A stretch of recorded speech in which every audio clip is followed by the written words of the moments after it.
ನಮಾಮಿ ಶಂಕರ ಸದಾಶಿವ ಸಮಾರಂಭಂ ಶಂಕರಾಚಾರ್ಯ ಮಧ್ಯಮಾಂ ಅಸ್ಮದಾಚಾರ್ಯ ಪರ್ಯಂತಂ ವಂದೇ ಗುರು ಪರಂಪರಾ. ಶ್ರುತಿ ಸ್ಮೃತಿ ಪುರಾಣಾನಾಂ ಆಲಯಂ ಕರುಣಾಲಯಂ ನಮಾಮಿ ಭಗವತ್ಪಾದಂ ಶಂಕರಂ ಲೋಕಶಂಕರಂ. ನಾಡಿನ ಸಮಸ್ತ ವೀಕ್ಷಕ ಬಂಧುಗಳ ಪಾದಾರವಿಂದಗಳಿಗೆ ನನ್ನ ಶಿರಸಾಷ್ಟಾಂಗ ನಮಸ್ಕಾರಗಳು. ಎಲ್ಲರಿಗೂ ಶುಭೋದಯ. ಮಾತೃದೇವೋ ಭವ. ಬನ್ನಿ ಇವತ್ತಿನ ಪಂಚಾಂಗ ಫಲ ನೋಡೋಣ. 22ನೇ ತಾರೀಕು ಮೇ 2024 ಬುಧವಾರ, ಕ್ರೋಧಿನಾಮ ಸಂವತ್ಸರೆ, ಉತ್ತರಾಯಣೆ, ವಸಂತ ಋತು, ವೈಶಾಖ ಮಾಸೆ, ಶುಕ್ಲ ಪಕ್ಷದ ಚತುರ್ದಶಿ ತಿಥಿ, ಸ್ವಾತಿ ನಕ್ಷತ್ರ, ವಾರ್ಯಾನ್ ಯೋಗ, ವಣಿಜಕರಣ. ಇವತ್ತಿನ ಪಂಚಾಂಗ ಫಲ.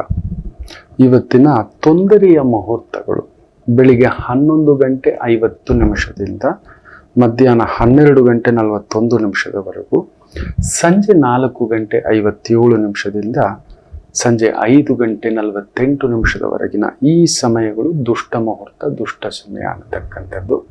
ತುಂಬ ಜಾಗರೂಕತೆ ಅಂತಾನೆ ಹೇಳ್ತಿದ್ದಾನೆ.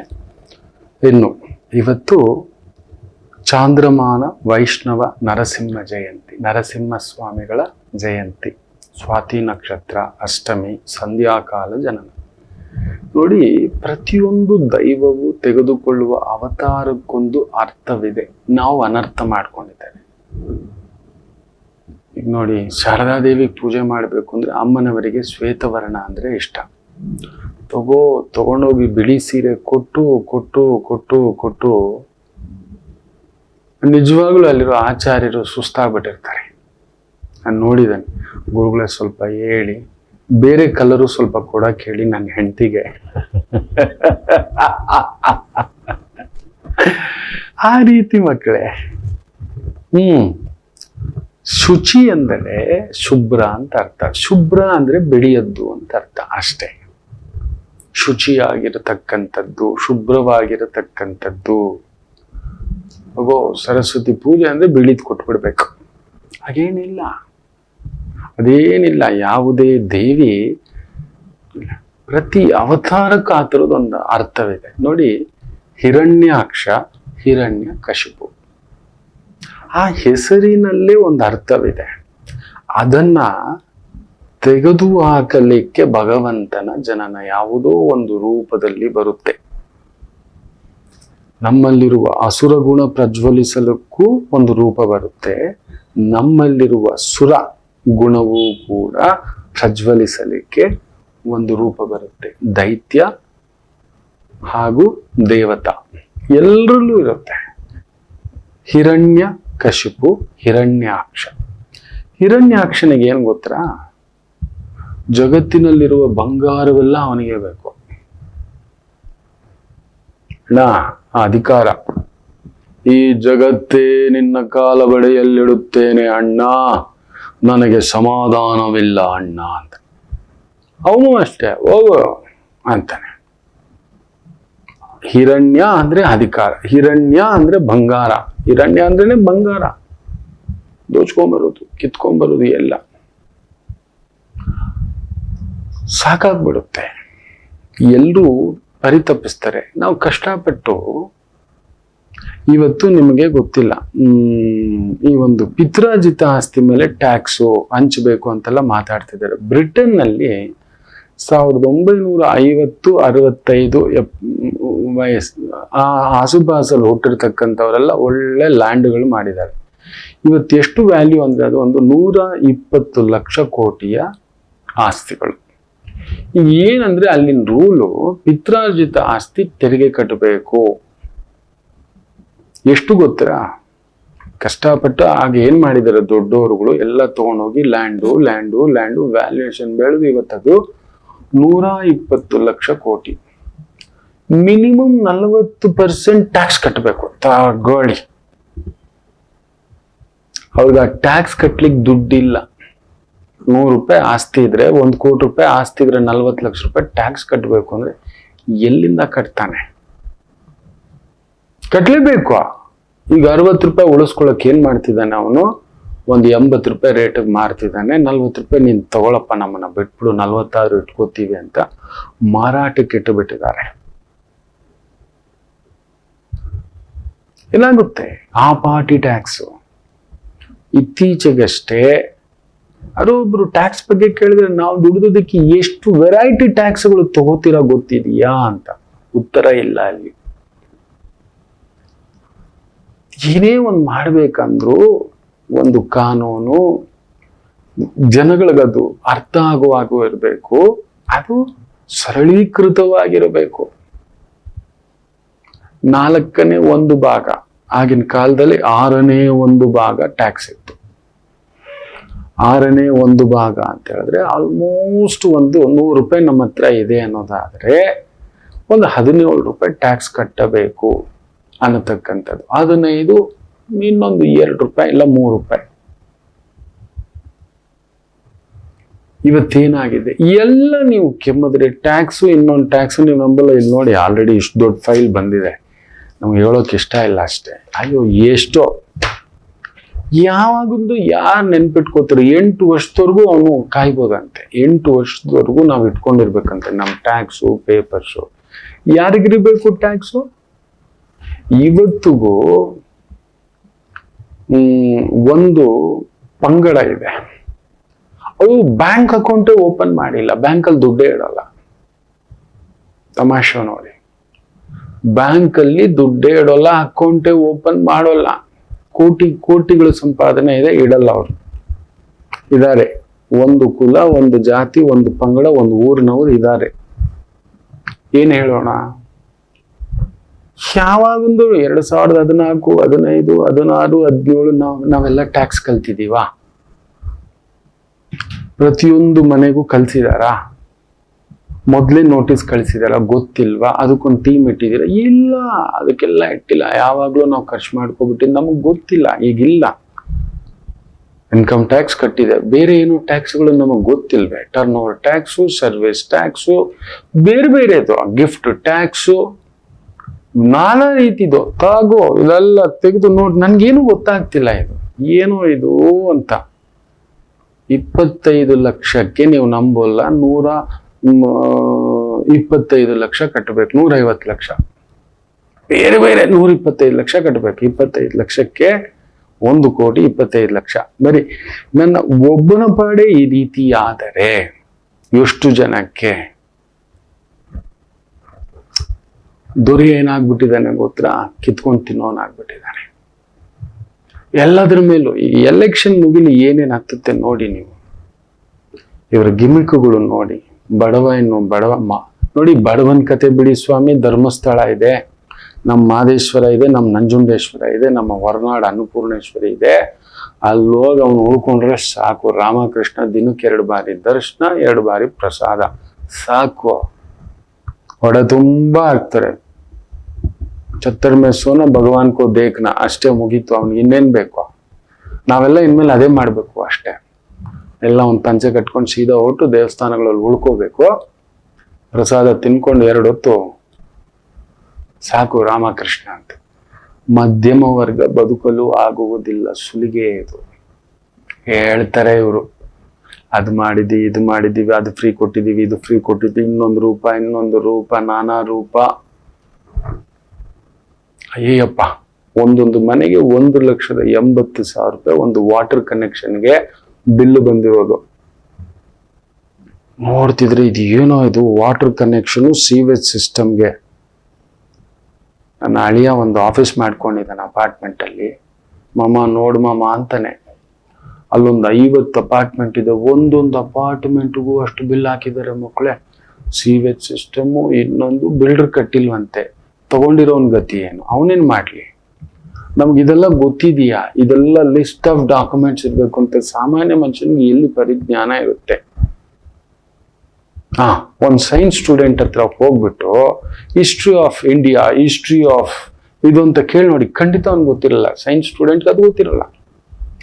ಹಿಸ್ಟ್ರಿ ಓದ್ಕೊಂಡಿರೋನ್ಗೆ ಹೋಗ್ಬಿಟ್ಟು ಫಿಸಿಕ್ಸ್ ಬಗ್ಗೆ ಎಷ್ಟು ಅಂದ್ರೂ ಕೂಡ ಅವನಿಗೆ ಗೊತ್ತಿರೋಲ್ಲ. ಹೌದು, ಒಬ್ಬೊಬ್ಬರು ಒಂದೊಂದ್ರಲ್ಲಿ ಇರ್ತಾರೆ. ಈ ಟ್ಯಾಕ್ಸ್ಗಳ ಬಗ್ಗೆ ಎಷ್ಟು ಜನಕ್ಕೆ ಗೊತ್ತಿದೆ?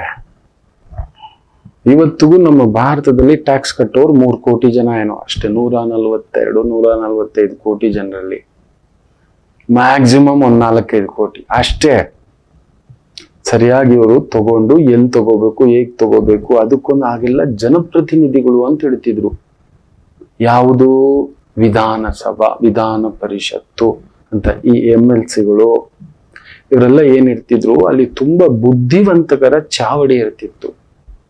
ಅವ್ರು ಕುಳಿತುಕೊಂಡು ನೋಡಿ, ಸಾಮಾನ್ಯರ ಜೊತೆಯಿಂದ ಆರಿಸ್ ಬಂದಿರ್ತಕ್ಕಂಥವ್ರು. ಅವರು ತುಂಬಾ ಬುದ್ಧಿಜೀವಿಗಳು, ವಿದ್ಯಾವಂತರು, ಸಮಾಜದಲ್ಲಿ ತುಂಬಾ ಒಂದು ಕಷ್ಟಪಟ್ಟು ಹೆಸರು ಪಡೆದಿರ್ತಕ್ಕಂಥ ಮಹಾ ಪ್ರತಿಭೆಗಳಂತವ್ರು. ಅವ್ರಿಗೆ ಗೊತ್ತಿದೆ ನೋವು, ನಲಿವು, ಸಾಮಾನ್ಯ ಮನುಷ್ಯ ಇನ್ನೊಂದು ಅಂತ. ಅಲ್ಲಿಗೆ ಬಂದ್ರೆ ಅವರು ಯಾವ್ದು ಸರಿ ತಪ್ಪು ಅಂತ ಹೇಳಿಬಿಟ್ಟು ಚರ್ಚೆ ಮಾಡಿ ಆಮೇಲೆ ಅದಕ್ಕೊಂದು ರೆಸೊಲ್ಯೂಷನ್ ಮಾಡ್ತಿದ್ವಿ. ಎಲ್ಲಿದೆ ಇವತ್ತು? ಎಂತೆಂಥವ್ರನ್ನ ಆಯ್ಕೆ ಮಾಡ್ತಿದ್ದೀವಿ? ಕೇಳೋರಿಲ್ಲ ಮಕ್ಕಳೇ. ಅದೇನಾಗ್ತಾನೆ, ಭಗವಂತನ ಒಂದು ರೂಪ ಎತ್ತು ಬರ್ಬೇಕು, ಅದುವೇ ನರಸಿಂಹ ರೂಪ. ನೋಡಿ, ಈ ಹಿರಣ್ಯ ಅಕ್ಷ ಅದೇ ಕೆಲಸ. ಆ ಅಕ್ಷ ಅಂದ್ರೆ ಕಣ್ಣು, ಯಾರ್ದು ಏನಿದೆ ಕಿತ್ಕೊಳ್ಳೋದು, ಹೆಂಗಾದ್ರೂ ಕಿತ್ಕೊ, ನನಗೆ ತೃಪ್ತಿ ಇಲ್ಲ ಅಣ್ಣ. ಅವನೇನ್ ಮಾಡಿ ಇಟ್ಕೊಂಡಿದ್ದ ಗೊತ್ತಾ? ದಿಂಬ ಮಾಡಿ ಇಟ್ಕೊಂಡಿದ್ನಂತೆ. ಇರೋದೆಲ್ಲ ಕಿತ್ಕೊಬಂತು. ಯಾರ ಹತ್ರ ಸುಂದರವಾಗಿದೆಯೋ, ಜಾಸ್ತಿ ಇದೆಯೋ ಕಿತ್ಕೊಂಬ, ಬಿಡಲ್ಲ. ಅದೆಲ್ಲ ಗೊತ್ತಿಲ್ಲ, ನನಗ್ ಬೇಕು. ಕಡೆಗೆ ಅವನ ಆಸೆ ಅತಿಮೀರಿ ಹೋಯ್ತು. ಹುಡುಕ್ತಾ ಇರ್ತಾನೆ, ಅವನ ಕಣ್ಣೇ ಅದು. ಯಾರ ಹತ್ರ ಏನಿದೆ, ನಿಮ್ ಕೈಯಲ್ಲಿ ಉಂಗುರ ಇದೆ ಅಂದ್ರೆ ಬಿಡಲ್ಲ. ನೋಡಿ, ಮೊನ್ನೆ ಕಣ್ಣು ಕಾಣದವ್ರ ಮನೆಗೆ 4ನೇ ಬಾರಿ ಕಳ್ತನಕ್ಕೆ ಹೋಗಿದ್ದಾನೆ ಅವನ್ ಕಾರ್ಪೆಂಟ್ರನ. ದೈವ ಬಿಡುತ್ತಾ? ಸಿಕ್ಕಾಕೋತೀನಿ ಅಂತ ದುಮ್ಕೋಗಿ ತಲೆಗೆ ಪೆಟ್ಟು ಬಿದ್ದು ಸಿಕ್ಕಾಕೊಂಡಿದ್ದಾನೆ. ತಿಂದು ಮನೆಗೆ ಕಣ್ಣಲ್ಲೇ ಇರೋದು. ಕಣ್ಣು ಕಾಣೋರು ಇದ್ದಾರೆ, ಕಾಣದಿರೋರು ಹೆಂಗಾದ್ರು ಸರಿ ಅಂತ ಹೇಳಿ ಕಾರ್ಪೆಂಟ್ರಿ ಕೆಲ್ಸಕ್ಕೆ ಹೋದು ಅದನ್ನೆಲ್ಲ ತಿಳ್ಕೊಂಡು ಅದರದ್ದು ಒಂದು ಡೂಪ್ಲಿಕೇಟ್ ಕೀ ಮಾಡ್ಕೊಂಡು ಇನ್ನೊಂದು ನೋಡಿ, ಬಿಡುತ್ತಾ ಪ್ರಕೃತಿ. ಎಷ್ಟು ಅಂತ ಬ್ಯಾಚ್ಕೋತೀಯ ಮಗು? ನೋಡಿ, ಇವನಿಗೆ ಹಿರಣ್ಯಾಕ್ಷನಿಗೂ ಕೂಡ ಅಂಥದ್ದೊಂದು ವಿಪರೀತ ಭಾವ. ಬೇಕು ಬೇಕು ಬೇಕು ಬೇಕು ಬೇಕು ಬೇಕು. ಆ ಬೇಕು ಅನ್ನೋ ಮದದಲ್ಲೇ ಏನಾಗುತ್ತೆ ಗೊತ್ತಾ? ಧರ್ಮವಂತರ ಹೊಟ್ಟೆಯಲ್ಲಿ ಧರ್ಮವಂತರೇ ಹುಟ್ಟುವುದು ನಾನು ಹೇಳಿದ್ದೆ ಮೊನ್ನೆ ಸಂಚಿಕೆಯಲ್ಲಿ. ಅಧರ್ಮವಂತರಿಗೆ ಅದ್ರ ಡಬಲ್ ಮಕ್ಕಳು ಹುಡ್ತಾರೆ. ಅವನ್ ಯಾರು ನೋಡಿ, ಮೊನ್ನೆ ಪೋಸ್ಟ್ ಕಾರ್ ತಗೊಂಡು ಸ್ಪೀಡಾಗಿ ಬಂದಿದ್ದಾನೆ, 18 ತುಂಬಿಲ್ಲ. ಅವನ ಕೈ ಪೋಸ್ಟ್ ಕಾರ್ ಕೊಡ್ಬೇಕಿತ್ತ ಅವ್ರಪ್ಪ? ಬೀಗ ಹಾಕಿಡೋದು ಬೇಡವಾ? ಮಗನ ಉನ್ಮಾದ ನೋಡಿ, ಯಾವ್ದೋ ಪಬ್ಬೋ ಕ್ಲಬ್ ಇಂದ ಬಂದವನೇ ಸೀದಾ ಬುದ್ದವನೇ ಪಬ್ಲಿಕ್ ಹಾಕೊಂಡು ಬಕ ಬಕ ಬಕ ಅಂತ ಬುದ್ದಿದ್ದಾರೆ. ಆಮೇಲೆ ಕೋರ್ಟಲ್ಲಿ ಜಾಮೀನ್ ಕೊಡುವಾಗ ನೀನ್ ಈ ಕೆಲಸ ಎಲ್ಲ ಮಾಡ್ಬೇಕು, ಕಮ್ಯುನಿಟಿ ಕೆಲಸ ಎಲ್ಲ ಮಾಡ್ಬೇಕು. ಆಮೇಲೆ ಕೇಸ್ ಪ್ರೂವ್ ಆಗಿ ಶಿಕ್ಷೆ ಆಗೋದು. ಅಲ್ಲಿವರೆಗೂ ನಿನ್ ಕಾರಲ್ಲಿ ಇದ್ದಿದ್ದು ಪ್ರೂವ್ ಆಗಿದೆ. ಬೈ ನೋಯಿಂಗ್ಲಿ ಆಕ್ಸಿಡೆಂಟ್ ಮಾಡ್ಬೇಕು ಅಂತ ತಗೋಬಂದ್ರೆ ಬೇಗ ಹತ್ಸ್ಬಿಟ್ಟಿದೀಯ. ಮಂಗನ ಕೈಗೆ ಮಾಣಿಕ್ಯ ಕೊಟ್ಟ ಹಾಗೆ. ಅವ್ರ ಅಪ್ಪನೂ ಹಾಕ್ಬೇಕಿತ್ತು. ಮುಖ್ಯವಾಗಿ ಫಸ್ಟ್ ಅವ್ರ ಅಪ್ಪನಿಗೆ. ಹೇಗೆ ರಸ್ತೆ ಅಪಘಾತಗಳಿಗೆ ಅತಿ ಮುಖ್ಯ. ಇವಾಗ ಮಳೆ ಬಂದು ತುಲ್ಲಾ ತುಕಡೆ ಆಗಿದೆಯಲ್ಲ ರಸ್ತೆಗಳು ನೋಡಿ. ಫಸ್ಟ್ ಆ ಏರಿಯಾ ಸ್ಯಾಂಕ್ಷನ್ ಮಾಡಿದ, ಹಾಕಿಸಿದ, ಬಿಲ್ ಪಾಸ್ ಮಾಡಿದ ಆ ಇಂಜಿನಿಯರ್ನೆಲ್ಲಾನು ಎತ್ತಾಕೊಂಡೋಗಿ ಅರೆಸ್ಟ್ ಮಾಡಿಸ್ಬೇಕು. ನಾವು ಮಾಡಲ್ಲ, ಅಂತ ಕಾನೂನು ತರಲ್ಲ. ಅಲ್ಲಿಂದ ಡೀಲ್ ಹೋಗಿದೆ ಅಲ್ಲ. ಇದೆಲ್ಲ ಸತ್ಯವೇ ಅಷ್ಟೇ. ನೋಡಿ, 17 ವರ್ಷದ ಮಂಗನ ಕೈಗೆ ಪೋಸ್ಟ್ ಕಾರ್. ಅದನ್ನ ಎಲ್ಲಿ ಓಡಿಸ್ಬೇಕು? ಸರಿ, ನಿನಗೆ ಹುಚ್ಚಿತ್ತಲ್ವಾ ರೇಸ್ ಓಡಿಸೋ ಹುಚ್ಚು, ರೇಸ್ಗೆ ಹೋಗೋ, ಕಾರ್ತಿಕೇಯನ್ ತರ ಆಗೋ ಫೇಮಸ್ಸು. ಈ ಜನಗಳು ಓಡಾಡೋ ರೋಡಲ್ಲಿ ಏನಕ್ಕೂ ಗಾಡಿ ಅಷ್ಟು ಸ್ಪೀಡಾಗಿ ಓಡಿಸ್ದೆ? ನಾನು ಅದನ್ನೇ ಹೇಳುದು, ನಿಮ್ ಬಲಾನಿ ಎಲ್ಲಿ ಉಪಯೋಗಿಸ್ಬೇಕು ಗೊತ್ತಿಲ್ಲ. ನಿನ್ಗೆ ಅಷ್ಟು ಜೊಯ್ ಅಂತ ಹೋಗೋ ಒಂದು ಆಸೆ ಅಲ್ವಾ? ಪೋಸ್ಟ್ ಕಾರ್ ಕಾಸ್ಟ್ ಏನು? ಅದಕ್ಕೆ ಮೀರಿದ ಜನಗಳ ಕಾಸ್ಟ್ ಏನು? ಇಬ್ಬರನ್ನ ಮರ್ಡ್ರೆ. ಇಟ್ಸ್ ಎ ಸ್ಟ್ರೈಟ್ ಮರ್ಡರ್ ಅದು. ಆಕ್ಸಿಡೆಂಟ್ ಅಂದ್ರೆ ಆ ಸ್ಪೀಡಲ್ಲಿ ಬಂದ್ರೆ ಇನ್ನೇನು ಸಾಯ್ದೆ ಇರ್ತಾರೆ. ಕಂಟ್ರೋಲ್ಗೆ ಬರುತ್ತಾ ಆ ಕಾರು? Second 100 kilometre ಹೋಗುತ್ತಂತೆ. ಆ ಕಾರ್ನ ರೋಡ್ಗೆ ಎತ್ಕೊಂಡು ಬಂದು ಗುದ್ದಿರೋದು. ಸರಿ, ನಿನಗೆ ಅಂತ ಒಂದು ತುಂಬಾ ಚೆನ್ನಾಗಿ ಓಡಿಸ್ತೀನಿ, ನನಗೆ ಕಾನ್ಫಿಡೆನ್ಸ್ ಇದೆಯಲ್ಲ, ಹೋಗು ಇಂಟರ್ನ್ಯಾಷನಲ್ ಡ್ರೈವಿಂಗ್ ಲೈಸೆನ್ಸ್ ತಗೋ, ಓಡಿಸುವಲ್ಲಿ ರೇಸ್ಗಳಲ್ಲಿ ತೋರಿಸು ನಿನ್ ಸಾಮರ್ಥ್ಯ, ಮೆಡಲ್ ಹೊಡಿ. ಅವಾರ್ಡ್ ತಗೋ, ಹೋದ್ರೆ ನೀನು ಒಬ್ನ ಹೋಗ್ತೀಯ, ಹೋಗು. ನಿಮ್ಮಮ್ಮ ಅಪ್ಪನಿಗೆ ಶೋಕ, ನಿನ್ ಶೋಕಿಗೆ ಅಲ್ಲಿ ತೋರ್ಸು, ನಿನ್ ತಾಕತ್ತಿದ್ರೆ ಅಲ್ಲಿ ತೋರ್ಸು. ಹೌದು, ಸುಲ್ತಾನ್, ಬಹರೇನ್ ಸುಲ್ತಾನ್ ಏನ್ ಗೊತ್ತಾ, ಅವನಿಗೊಂದು ಹುಚ್ಚು ಅವನ ಮಗನ್ಗೆ. ನಮ್ಗೆ ಹೇಳೋಕ್ ಇಷ್ಟ ಇಲ್ಲ ಅಷ್ಟೇ. ತುಂಬಾ ದೊಡ್ಡವ್ರ ಜಾತಕಗಳು ನಾನು ನೋಡಿದ್ದೇನೆ, ಹೇಳಿದ್ದೇನೆ. ನನಗೊಂದು ಒಂಥರ ಆತ್ಮತೃಪ್ತಿ ಇದೆ. ಆದ್ರೂ ಆ ಹುಚ್ಚು ಮಗಗಳ ಬಗ್ಗೆ ನಿಮ್ಗೆ ಹೇಳ್ತೇನೆ ನೋಡಿ. ಅವ್ನಿಗೆ ಏನ್ ಹುಚ್ಚು ಅಂದ್ರೆ ರೇಸ್ ಓಡಿಸೋ ಹುಚ್ಚು, ರೇಸ್ ಕಾರ್. ಆದ್ರೆ ಪಬ್ಲಿಕ್ ಆಗಿ ಓಡಿಸೋ ಆಗಿಲ್ಲ. ರೇಸ್ ಕಾರನ್ನ ಪಬ್ಲಿಕ್ ರೋಡಲ್ಲಿ ಓಡಿಸೋ ರೂಲ್ ಇಲ್ಲ. ಏನ್ ಮಾಡಿದನ್ ಗೊತ್ತಾ, ಅದು ತಾಕತ್ತು ಅಂದ್ರೆ, ಅದು ಸಾಮರ್ಥ್ಯ ಅಂದ್ರೆ. ನೀವು ಆ ಮಟ್ಟಕ್ಕೆ ಬೆಳೀರಿ, ಅದನ್ನೇ ಬಲ ಅನ್ನೋದು. ತಗೊಂಡೋಗಿ ಯಾರ ಮೇಲೂ ನಾನು ರೋಡಲ್ಲೇ ಓಡಿಸ್ತೀನಿ ಹಿಂಗ್ ಮಾಡ್ಬಿಡೋದು. ಅವನು ಒಂದ್ ಮನೇನ್ ಕೊಂಡುಕೊಂಡು, ಮನೆ ಮುಂದ್ಗಡೆ 100 ಎಕರೆ ಕೊಂಡುಕೊಂಡು ಅಲ್ಲಿ ರೇಸ್ ಟ್ರ್ಯಾಕ್ ಹಾಕಿದಾನೆ, ರೇಸ್ ಟ್ರ್ಯಾಕ್ ಮಾಡಿಸಿದಾನೆ. ಅದಕ್ಕೋಸ್ಕರ ರೇಸ್ ಕಾರ್ ಓಡಿಸ್ ಡೈಲಿ 4 ರೌಂಡ್ 40 ರೌಂಡ್ ಓಡಿಸ್ತಾನೆ ಅಲ್ಲೇ. ಅವ್ನ ಮನೆ ಮುಂದ್ಗಡೆ ಓಡಿಸ್ಕೊತಾನೆ, ರೇಸ್ ಟ್ರ್ಯಾಕ್ ಮಾಡಿಸ್ಕೊಂಡು. ಅವ್ನ್ ಗುಚ್ಚು ರೋಡಲ್ಲಿ ಓಡಿಸಿದ್ರೆ ಅರೆಸ್ಟ್, ದೊರೆ ಆದ್ರೂ ತಪ್ಪೆ, ದಿವಾನ್ ಆದ್ರೂ ತಪ್ಪೆ, ಮಾಮೂಲಿ ಮನುಷ್ಯ ಆದ್ರೂ ತಪ್ಪೆ. ಹೌದಲ್ವಾ? ನೋಡಿ ಅವನ್ ತಾಕತ್ತು. ಒಂದ್ 100-200 ಎಕರೆ ಜಾಗ ತಗೊಂಡು ಅಲ್ಲೊಂದ್ ಮನೆ ಕಟ್ಬಿಟ್ಟು ಆ ದೊಡ್ಡ ಕಾರುಗಳನ್ನೆಲ್ಲ ತಗೊಬಂದ್ ನಿಲ್ಲಿಸ್ಕೊಂಡು, ಅವನ ಹತ್ರ ಎಷ್ಟು ಕಾರ್ಯಗಳಿದಾವ ಲೆಕ್ಕಕ್ಕಿಲ್ಲ ಬಿಡಿ. ಆದ್ರೆ ರೇಸ್ ಓಡಿಸ್ಬೇಕು ಅವನ್ಗೆ ಹುಚ್ಚು. ಅಲ್ಲಿ ತಗೊಬಂದು ಓಡಿಸಿದಾನೆ ರೇಸ್ದು ಆ ಒಂದು ಟ್ರ್ಯಾಕ್ ಬರ್ತದ ಸಪ್ರೇಟ್. ಅದು ಈ ತರದ್ದೆಲ್ಲ ಅಲ್ಲ, ನೆನ್ಪಿಟ್ಕೊಳ್ಳಿ. ಇದ್ರಲ್ಲಿ ಹಾರ್ಬಿಡ್ತೀವಿ. ಅದೇ ಆಗಿರೋದು ಪೋಸ್ಟ್ ಕಾರ್. ಅಪ್ಪನನ್ನು ಒಳಗಡೆ ಹಾಕ್ಬೇಕು. ಪೋಸ್ಟ್ ಕಾರ್ ಕೊಟ್ನಲ್ಲ ಮಗನ ಕೈಗೆ, ಬೀಗ ಇಟ್ಬಿಟ್ಟು ಹೋಗಿದ್ನಲ್ಲ, ಓಡ್ಸೋ ಮಗನೇ ಅಂತ. ಎಲ್ಲಿ ನೋ ಅನ್ಬೇಕು ಅಲ್ಲಿ ನೋ ಅನ್ಬೇಕು ನಮಗೆ ಗೊತ್ತಿಲ್ಲ. ಹಿರಣ್ಯಾಕ್ಷನ ತರ ಎಲ್ಲ ಬೇಕು, ಓಡ್ಸೋ ಮಗನೇ ತಗೋ. ಅಲ್ಲೊಬ್ಬ ಉಟ್ಕೋತಾನೆ ನಾರದನ್ ತರ, ನಾರದ ಸಿಕ್ಕದ. ಅಲ್ಲೊಂದು ದೈವಿ ಪ್ರೇರಣೆ, ದೇವಿ ಭಾಗವತ ಪ್ರೇರಣೆ ನೋಡಿ. ಅಮ್ಮ ಸಿಕ್ತ, ನಾರಾಯಣ ಇವನ್ ಬರ್ತಿದ್ದಾನೆ ಎಲ್ಲಾ ಕಡೆ ಹುಡುಕ್ತಾ. ಏನು ನಾರದರೆ? ಹೇಳಿ ಹಿರಣ್ಯಾಕ್ಷರೇ. ಅಗೋ ಚರ್ಚೆ.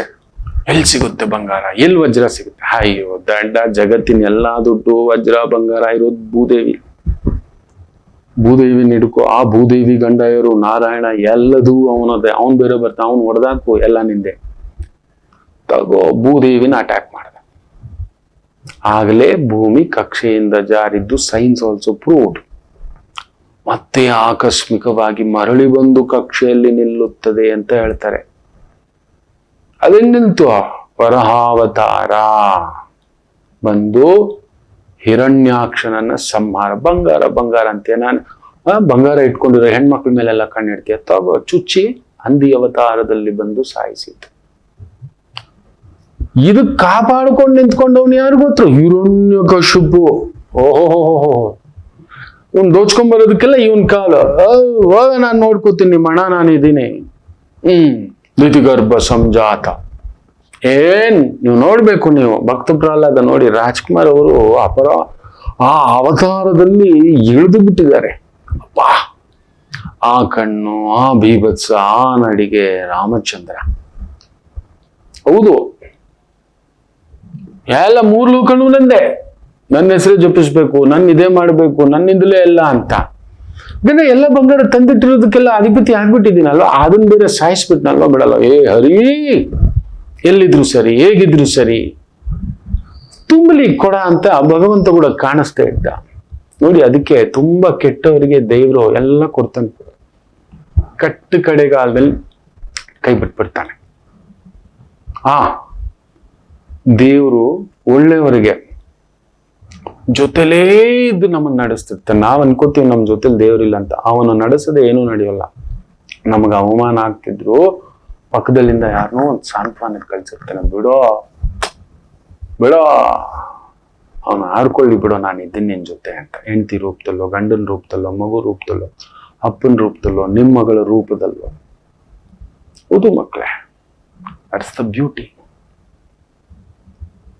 ನಾವು ಜಾರುವಾಗ ಅವನೇ ಕೈ ಹಿಡ್ಕೊಳ್ಳೋದು, ನಾವು ಜಾರುವಾಗ ಅವನೇ ಕೈ ಹಿಡಿದುಕೊಳ್ಳುವುದು. This is a beauty. ಅದರಿಂದ ನೋಡಿ ಆ ಹಿರಣ್ಯಕಶಿಪು ಎಂತೆಂತ ಇದು ಪ್ರಾರ್ಥನೆ ಮಾಡಿ ವರ ಕೇಳಿರ್ತಾನೆ ಗೊತ್ತಾ, ನನಗೆ ಆಕಾಶದಲ್ಲಾಗಲಿ ಸಾವು ಬರಬಾರ್ದು, ಪಾತಾಳದಲ್ಲೂ ಬರಬಾರ್ದು, ಭೂಮಿ ಮೇಲೂ ಬರಬಾರ್ದು, ತಗೋ ತಥಾಸ್ತು. ಬ್ರಹ್ಮದೇವ ಏನ್ ಕೇಳಿದ್ರು ಕೊಡ್ತಾನೆ, ತಥಾಸ್ತು ತಥಾಸ್ತು, ಒಟ್ನಲ್ಲಿ ಸಾವು ಬರ್ಬೇಕಪ್ಪ, ಅದ್ರಲ್ಲಿ ನೀನ್ ಚಾಯ್ಸ್ ಕೇಳ್ಕೊ ಅಂತ. ಆಕಾಶದಲ್ಲಿ ಬರಬಾರ್ದು, ಕೆಳಗಡೆನೂ ಬರಬಾರ್ದು, ಭೂಮಿ ಮೇಲೇನೂ ಬರಬಾರ್ದು, ಆಯುಧಗಳಿಂದಾಗಲಿ, ಅಸ್ತ್ರಗಳಿಂದಾಗಲಿ, ಶಸ್ತ್ರಗಳಿಂದಾಗಲಿ, ಸರಿ, ಪ್ರಾಣಿಗಳಿಂದಾಗಲಿ, ಪಕ್ಷಿಗಳಿಂದ, ತುಂಬಾ ಬುದ್ಧಿವಂತ ಹಿರಣ್ಯಕಶಿಪು, ಪ್ರಾಣಿಗಳಿಂದಾಗಲಿ, ಪಕ್ಷಿಗಳಿಂದಾಗಲಿ, ಮನುಷ್ಯರಿಂದಾಗಲಿ, ತಥಾಸ್ತು. ಬೆಳಿಗ್ಗೆ ಆಗಲಿ, ರಾತ್ರಿ ಆಗಲಿ, ತಥಾಸ್ತು. ಮನೆ ಒಳಗಡೆ ಆಗ್ಲಿ, ಮನೆ ಹೊರಗಡೆ ಆಗ್ಲಿ, ತಥಾಸ್ತು. ಏನು ಆ ಲಿಸ್ಟ್ ನೀವು ನೋಡಿ. ನಮ್ಮ ವಿಷ್ಣು ಇದಾನಲ್ವಾ, ಸೃಷ್ಟಿಕರ್ತ ಬ್ರಹ್ಮದೇವ ಆದ್ರೆ ಲಯಕರ್ತ ವಿಶೇಷವಾಗಿ ಶಿವಯ್ಯ. ಮಧ್ಯದಲ್ಲಿ ಇರತಕ್ಕಂಥ ಸ್ಥಿತಿಕರ್ತ ನಮ್ಮ ಸ್ಥಿತಿ, ನಾವು ಇವತ್ತೇನಿದ್ದೇವೆ, ಹೇಗಿದ್ದೇವೆ, ಹೆಂಗೆ, ಎಲ್ಲದಕ್ಕೂ ಕಾರಕರ್ತ ಭಗವಾನ್ ವಿಷ್ಣು ಅನ್ನತಕ್ಕಂಥದ್ದು. ಹೌದಾ? ನೀನ್ ಹಿಂಗೆಲ್ಲ ಕೇಳ್ತೀಯ, ತಗೋ. ಶತ್ರು ಯಾರನ್ನೋ ಎಲ್ಲಿಂದಲೂ ಸೃಷ್ಟಿಸ್ಲಿಲ್ಲ, ಅವನ್ ಮನೇಲೆ ಸೃಷ್ಟಿಸ್ತ ಮಗನೇ. ಅವನ ವಿರುದ್ಧ ಬೇರೆಯವ್ರು ಯಾರೋ ಬಂದು ಅವನ್ನೆಲ್ಲ ಒಡೆದು ಸಾಯಿಸ್ಬಿಡ್ತಾನೆ ಅವನು. ಈಗ ಮಗನ ಮೇಲೆ ಮಮಕಾರ ನೋಡೋಣ, ಮಗನ ನನ್ನ ಸಿದ್ಧಾಂತನ ನೋಡಿ, ಅವನು ನನ್ನ ಸಿದ್ಧಾಂತನೇ ದೊಡ್ಡದು ಅಂದ, ಮಗನೂ ಬಿಡ್ಲಿಲ್ಲ. ಕಡೆಗೆ ಮಗನಿಗೆ ನಾನಾ ಕಷ್ಟಗಳು ಕೊಟ್ಟ, ಮಕ್ಕಳೇ ನಾನಾ ಕಷ್ಟಗಳು ಕೊಟ್ಟ. ಎಲ್ಲದರಲ್ಲೂ ಈಚ್ಕೊಂಡು ಬಂದ. ಕಡೆಗೆ ಅವನ್ಗೆ ಅನ್ನಿಸ್ತು, ಇದು ಯಾವುದೋ ಮಾಯ ಅವನನ್ನ ನಡೆಸ್ತಿದೆ. ಆ ಮಾಯಾವಿ ಯಾರು? ಹರಿ ಸರ್ವೋತ್ತಮ ಅಂತಾನೆ. ಕರಿಯ ಹರಿಯನ್ನ, ನೀನು ಎಲ್ಲಿ ಕರೆದ್ರು ಬರ್ತಾನೆ. ಹೌದಾ? ಇವನ್ ಹೊರಗರ್ವಿತ ಅಲ್ವಾ, ಹಾಗೆ ಬರ್ಬೇಕು, ಹೇಳಿದ ತಕ್ಷಣ ಬರ್ಬೇಕು. ಈಗಲೇ ಬರ್ತಾನ ನೋಡಿ, ಅವನ್ ಬಾಯಲ್ಲಿ ಮಾತಾಡ್ಸುತ್ತೆ ದೇವಿ. ಬರ್ತಾನೆ, ಕರಿ ಕರಿ ಬರ್ತಾನೆ. ತಗೋ, ಮೇಲಿಂದಲ್ಲ, ಕೆಳಗಡೆಯಿಂದಲ್ಲ, ಅಮ್ಮನಿಂದಲ್ಲ, ಅಪ್ಪನಿಂದಲ್ಲ, ಹಾಗೆ ಸೃಷ್ಟಿಯಾದಂಥ ದೈವ, ಹಾಗೆಯೇ ಸೃಷ್ಟಿಯಾದಂಥ ದೈವ. ಗಣಪತಿಗೆ ಶಿವ ಪಾರ್ವತಿ ಅಂತೀವಿ, ಸುಬ್ರಹ್ಮಣ್ಯರಿಗೆ ಶಿವ ಪಾರ್ವತಿ ಅಂತೀವಿ, ನರಸಿಂಹರಿಗೆ ಯಾರಮ್ಮ ಅಪ್ಪ ಅಣ್ಣ ತಮ್ಮ ಯಾರೂ ಇಲ್ಲ. ಹಾಗೆ ಸೃಷ್ಟಿಯಾದಂಥ ಪ್ರಣವ ಶಕ್ತಿ, ಅದು ಎಲ್ಲಿ? ಕಂಬದಲ್ಲಿ. ಒಳದಾಗ ಸೀಳ್ಕೊಂಡು ಬರೋದು. ಅಲ್ಲಿ ನೋಡಿ, ಅವನ್ ಕೇಳಿರ್ತಾನೆ, ಮನುಷ್ಯನೂ ಅಲ್ಲ, ಪ್ರಾಣಿಯೂ ಅಲ್ಲ, ಎರಡರ ಅವತಾರ, ನರ ಸಿಂಹ, ಎರಡು ಆಗ್ಬಿಟ್ಟ. ಆಯುಧಗಳಿಂದಾಗಲಿ, ಅಸ್ತ್ರಗಳಿಂದಾಗಲಿ, ಶಸ್ತ್ರಗಳು, ಚಾಕುವಿಂದ ಚುಚ್ಚಬಾರ್ದು. ಓಕೆ, ಅಸ್ತ್ರ, ಬ್ರಹ್ಮಾಸ್ತ್ರ, ನಾರಾಯಣಾಸ್ತ್ರ, ವರುಣಾಸ್ತ್ರ, ಅಗ್ನಿಯಾಸ್ತ್ರ, ಇವುಗಳು ಯಾವ್ದ್ರಿಂದಲೂ ಸಾವು ಬರಬಾರದು. ತಗೋ, ಅದಕ್ಕೂ ಕೊಡ್ತೇನೆ. ಮನೆ ಒಳಗಡೆ ಆಗಲಿ, ಹೊರಗಡೆ ಆಗಲಿ, ಮೇಲಾಗಲಿ, ಕೆಳಗಡೆ ಆಗಲಿ, ಆ ಒಂದು ಭಾವಕ್ಕೆ ತಕ್ಕಂತೆ ಹೊಸಲಲ್ಲಿ, ಒಳಗಡೆನೂ ಅಲ್ಲ, ಹೊರಗಡೆನೂ ಅಲ್ಲ, ಹೊಸಲಲ್ಲಿ ನಿಂತ್ಕೋತಾನೆ ನರಸಿಂಹ. ಹೊಡೆದು ಎತ್ತಾಕೋಬೇಕು. ಮೇಲಾಗಲಿ, ಕೆಳಗಡೆ ಆಗಲಿ, ತಗೋ, ತೊಡೆ ಮೇಲೆ ಹಾಕೋತಾನೆ. ಅಸ್ತ್ರಶಸ್ತ್ರ ಅಂದಿದ್ದಲ್ವ, ಅದೂ ಅಲ್ಲ, ತಗೋ, ತನ್ನ ಉಗುರಿಂದಲೂ ಕಿತ್ತು ಬಿಸಾಕ್ಬಿಡ್ತಾನೆ ಹೊಡೆದು. ಬೆಳಿಗ್ಗೆ ಆಗ್ಲಿ, ಸಂಜೆ ಆಗ್ಲಿ, ಸಂಧ್ಯಾಕಾಲ. ನನ್ನ ನರಸಿಂಹ ಹುಟ್ಟಿದ್ದು ಸಂಧ್ಯಾಕಾಲ, ಸ್ವಾತಿ ನಕ್ಷತ್ರ, ಅಷ್ಟಮಿ. ನೋಡಿ, ಪೂರ್ಣ ಇಬ್ಬರು ಅಷ್ಟಮಿಯ ದಿನ ಹುಟ್ಟಿದವರು. ಇಡೀ ಲೋಕಕ್ಕೆಲ್ಲ ಬೆಳಕು ತೋರಿಸ್ಲಿಕ್ಕೆ ಒಂದು ಶ್ರೀಕೃಷ್ಣ ಪರಮಾತ್ಮ, ಎರಡನೇದು ಅತಿ ಮುಖ್ಯವಾಗಿ ನರಸಿಂಹದೇವರು. ಇಬ್ಬರೇ. ಅತ್ತ ಪೂರ್ಣವೂ ಇಲ್ಲ, ಮಧ್ಯಭಾಗ.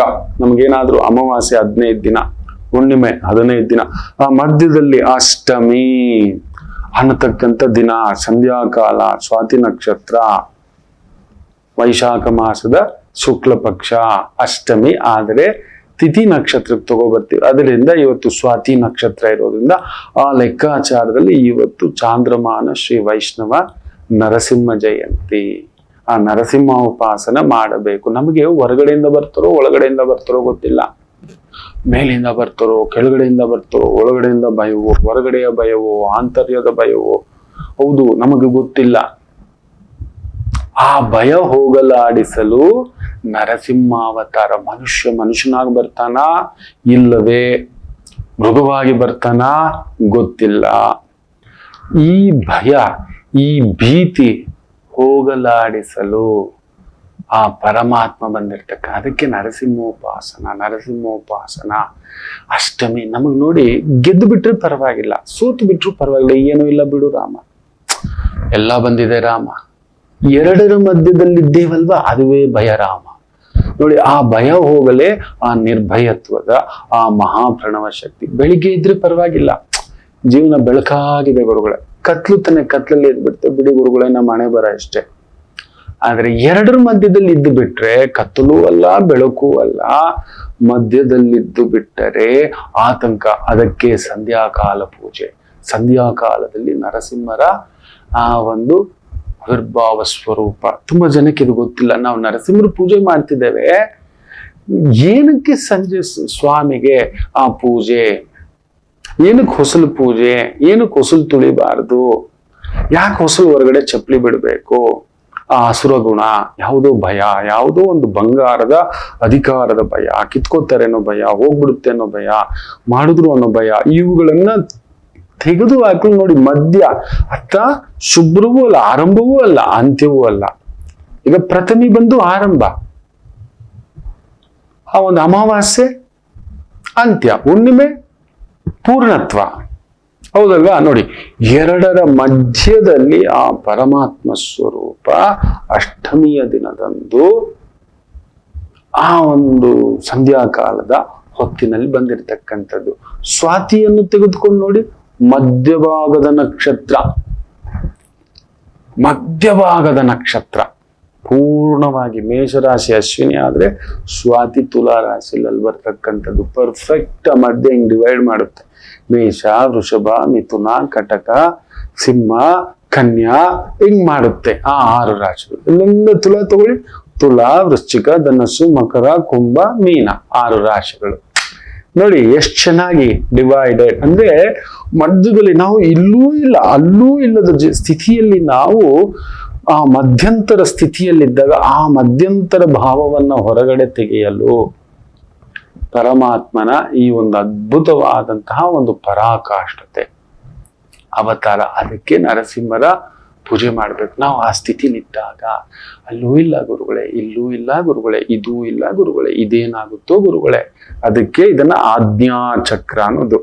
ಈ ಇಡ ಪಿಂಗಳ ಇದು ನೆನ್ನೆ, ಅಲ್ಲೂ ಇಲ್ಲ ಗುರುಗಳೇ, ನಾಳೆ ಇಲ್ಲೂ ಇರ್ತೀವ ಗುರುಗಳೇ, ಗೊತ್ತಿಲ್ಲ.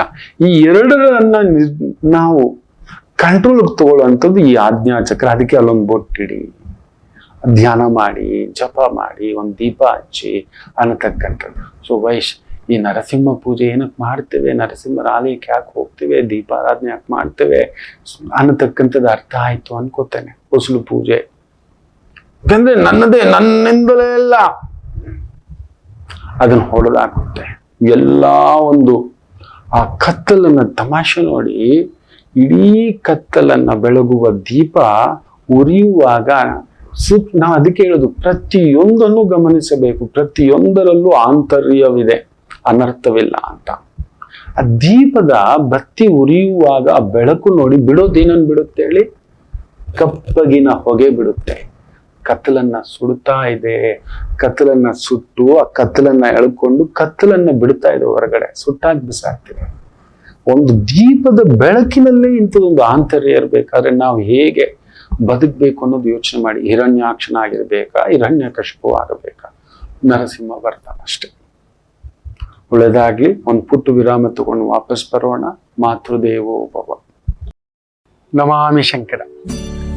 ನನ್ನ ಪ್ರೀತಿಯ ಆಧ್ಯಾತ್ಮಿಕ ಬಂಧುಗಳೇ, ಪ್ರತಿಯೊಬ್ಬರ ಜೀವನದಲ್ಲೊಂದು ಕೆಲವೊಂದು ಪ್ರಶ್ನೆಗಳಿರುತ್ತೆ, ಉತ್ತರವಿಲ್ಲದ ಪ್ರಶ್ನೆಗಳಿಲ್ಲ. ಅಂಥದ್ದೊಂದು ಸಮಸ್ಯೆ ಇದೆಯಾ? ಜ್ಯೋತಿಷ್ಯ ಮುಖೇನ ಹಾಗೂ ಆಧ್ಯಾತ್ಮಿಕ ಮುಖೇನ ನಿಮ್ಮ ಪ್ರಶ್ನೆಗಳಿಗೊಂದು ಪುಟ್ಟ ಸಮಾಧಾನ. ಈ ಕೂಡಲೇ ಕೆಳಗಿನ ಸಂಖ್ಯೆಗೆ ಕರೆ ಮಾಡಿ, ಇಲ್ಲವೇ ವಾಟ್ಸಪ್ ಮಾಡಿ, ಹಾಗೂ ನಮ್ಮ ನಮಾಮಿ ಶಂಕರ ಯೂಟ್ಯೂಬ್ ಚಾನೆಲ್ ಮುಖಾಂತರವೂ ಕೂಡ ಸರಳ ಪರಿಹಾರವನ್ನು ತಾವು ವೀಕ್ಷಿಸಿ ಹಾಗೂ ಪಡೆಯಬಹುದು. ನಮಾಮಿ ಶಂಕರ. ನಮಾಮಿ ಶಂಕರ. ಕಾಯ್ತಿರ್ತೀರಿ ಕುಜರಾಹು ಸಂಧಿ ತುಲಾ ರಾಶಿಗೆ ಹೇಗಿದೆ ಅಂತ. ಡೈವರ್ಸ್ ಸಮಸ್ಯೆಗಳಿದ್ದವರಿಗೆ ಉಲ್ಪಣಿಸ್ಬಿಡುತ್ತೆ, ಹುಷಾರು. ಸಪ್ತಮಾಧಿಪತಿ ಷಷ್ಠ ಭಾವ, ಅವರೇ ಶತ್ರು, ತುಂಬ ನಂಬದವ್ರ ಶತ್ರು. ಸಂಗಾತಿ ವಿಚಾರದಲ್ಲೊಂದು ಬೆರುಗಾಳಿ ಉಂಟು. ಈ ಕುಜರಾಹು ಸಂಧಿ ನಡೆಯುವಾಗ ನೋಡಿ ಬಲ ಬರುತ್ತೆ. ಏನು ಗೊತ್ತಾ, ನಾನು ಹೇಳಿದ್ದೆ, ಒಂದು ನಂಬಿಕೆಯ ವಿಚಾರದಲ್ಲಿ ಆಕೆದೆಲ್ಲ ಕಿತ್ಕೊಂಡು ಹೋಗಿರೋದು. ಆ ಥರದ್ದು ಮಾಡಿದ್ರಿ ಸುಟ್ಟಾಗ್ತೀರಿ. ವಿಪರೀತ ಬಲ ಬರುತ್ತೆ.